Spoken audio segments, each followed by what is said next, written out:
In this video, I'm going to react to an accent tour of the US part 2.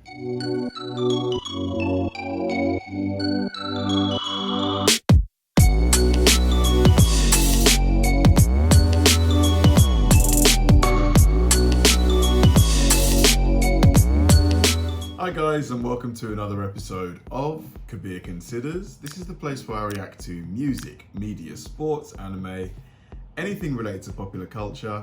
I'll watch it with an open mind and give you my 100% honest reaction to it. And if you could please hit that like button early, I'd really appreciate it.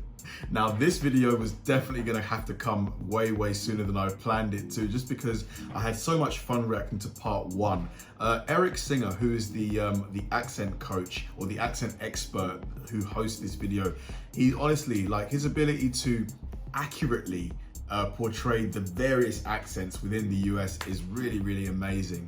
And he's got a great team of other accent experts who are helping him just to produce these amazing videos, because, you know, the accents in the United States are so diverse and varied. You know, you've got like the Oklahoma accent, which sounds entirely different to, say, the New York. I'm from New York. The New York accent. And, you know, so it's just having a guy who's actually able to just switch them on and off. It's just really mind-blowing. So yeah, like in this video, I'm sure he's going to kind of touch on the regions that he wasn't able to get to in the first video, and I'm really looking forward to just hearing what he's got to say on them. So let's go. This is going to be me reacting to part 2 of an American tour of accents. Let's do it. Hi, Eric Singer again, dialect coach. I'm doing a map tour of North American accents. If you missed part 1, check it out here. I'm starting part 2 from the South. Okay.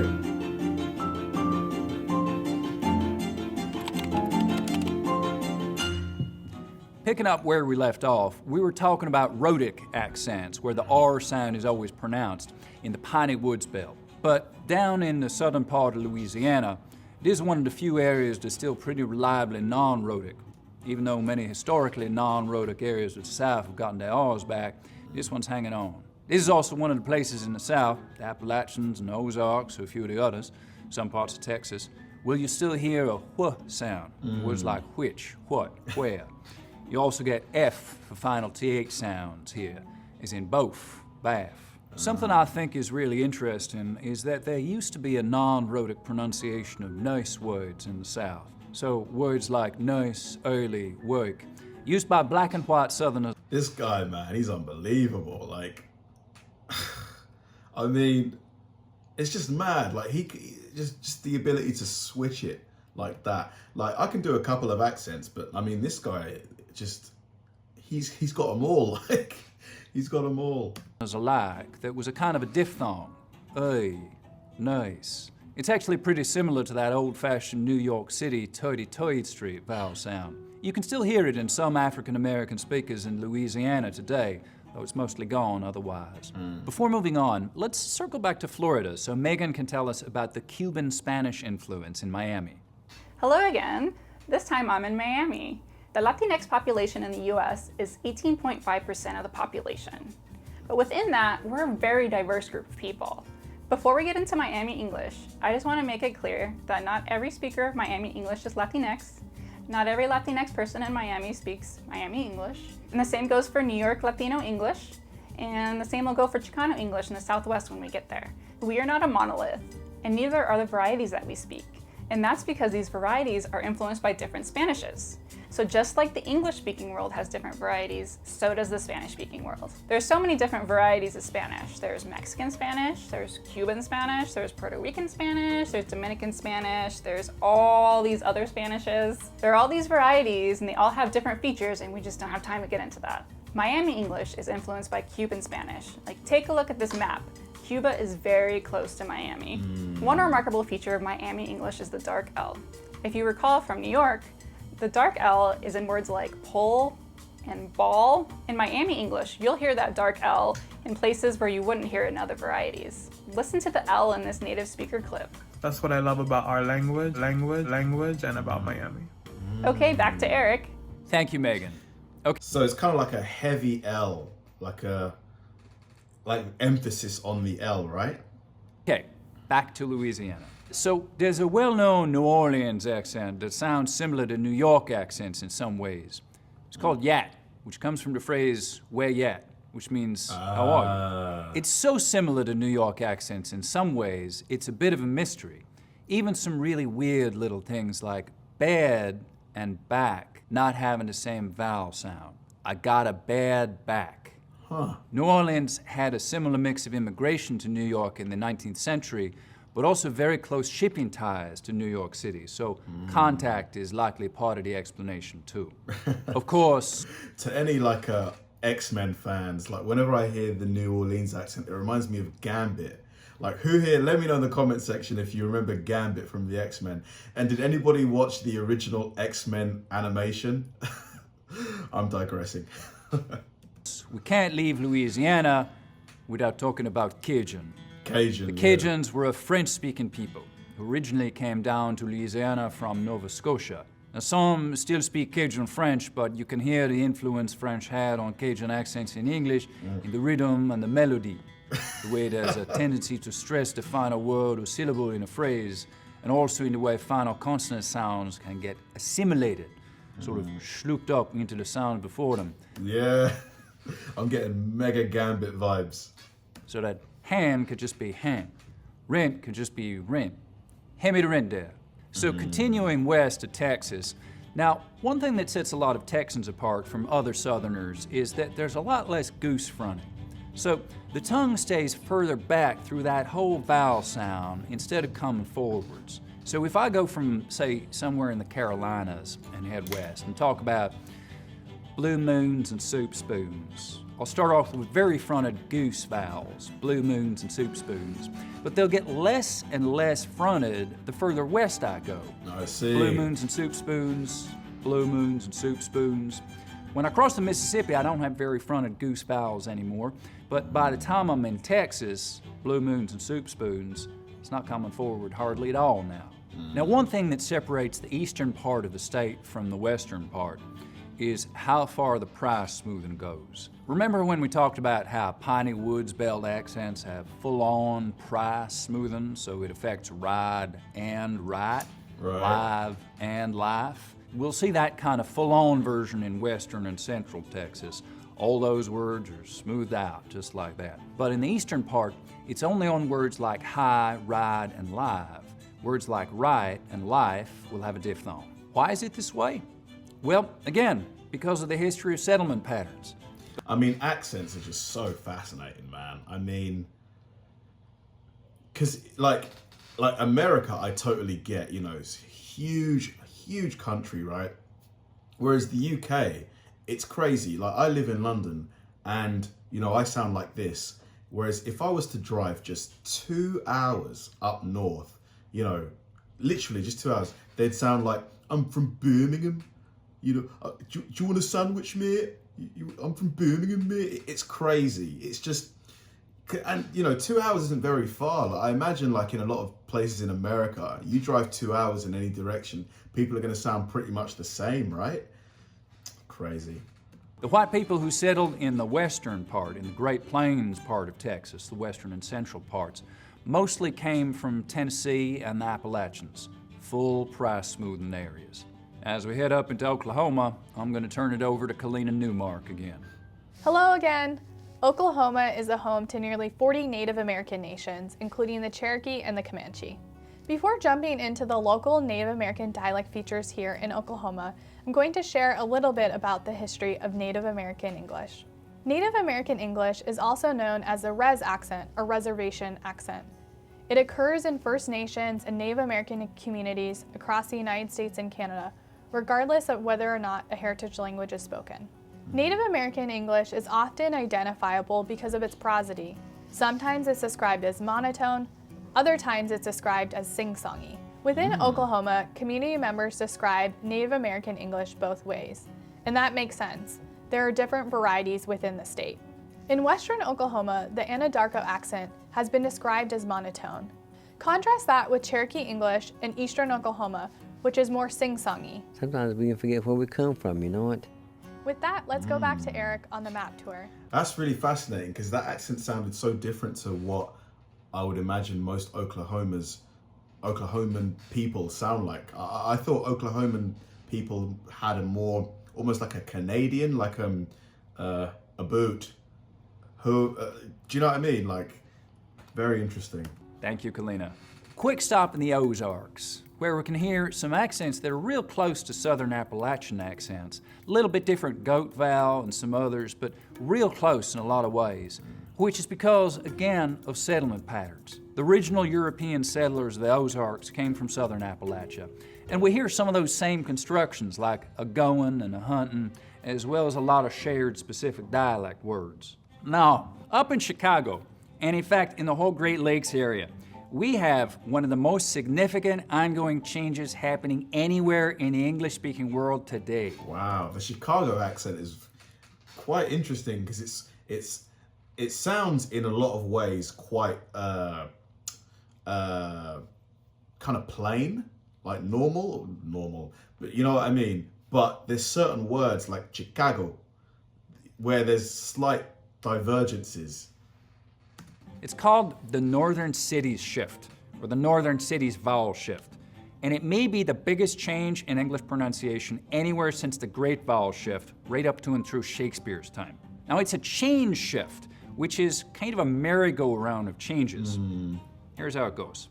So in most accents of English, the vowel sound in words like cat, bag, what we call the trap vowel, is something like ah. Right? We make it with the tongue cupped down low and towards the front of the mouth like this. Ah. Ah. Yeah. Okay, ready for this?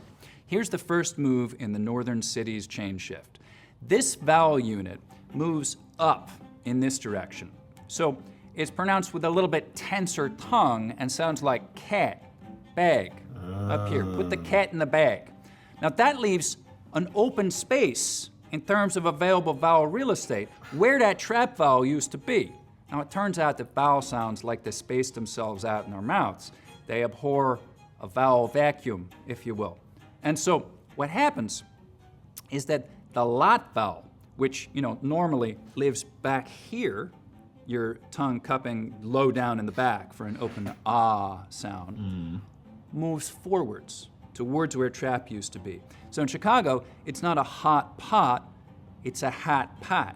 Now, those are just the first two moves in the change shift. The thing about a change shift is each move makes the next one happen. So trap, moving up higher, pushes the dress vowel back in the mouth. So words like bed next sound like bud next. And then when he's talking in the Chicago accent, he's giving me, he sounds a bit like Obama. I think, was President Obama from Chicago? I think so. I think he was, right? I think he is. I don't know why I'm saying was. the vowel sound that was back there to begin with, the sound in strut, bus, lucky, has to move back further. Bus, lucky. So now, cot sounds like cat, bat sounds like bet sounds like butt, and butt sounds like bought. Pretty dramatic shift. This whole area around the Great Lakes is affected by the Northern Cities shift, though not every part of it has it to the same extent. Besides Chicago, it's strongest in Syracuse, Rochester, Buffalo, and Detroit. So let's head over to regions. St. Louis. Here's Nicole.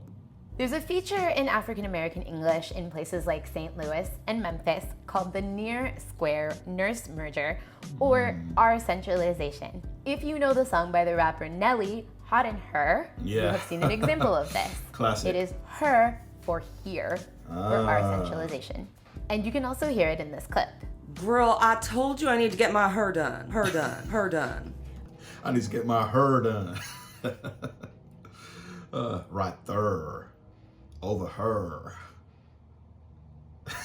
You such a squirrel. Oh man, I'm so corny. Okay, let's go back to Eric. Thank you, Nicole. Can we talk about Minnesota for a minute? You know, people from Minnesota often complain about overbroad, stereotypical Minnesota accents, just going too far.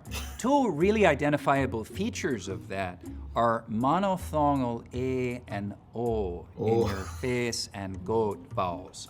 But you know, there are definitely places in Minnesota, Michigan, Wisconsin, and yep, Fargo, North Dakota, where you can still hear some pretty pronounced accents with some really monophthongal A and O vowels.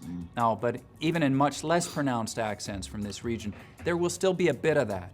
You'll also still get this fairly closed oral posture, so there's a contrast between lips that are pretty mobile and move around a lot and a jaw that stays pretty fixed in place. Now let's stop over in the Dakotas and I'll hand it off to Kalina.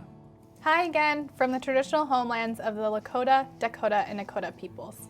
Continuing on our conversation of Native American English, I'm going to talk about two shared features. One, timing and rhythm, and two, intonation and pitch. In regards to timing and rhythm, Native American English is syllable timed, where syllables are more uniform and even in length. You can hear that feature in this clip.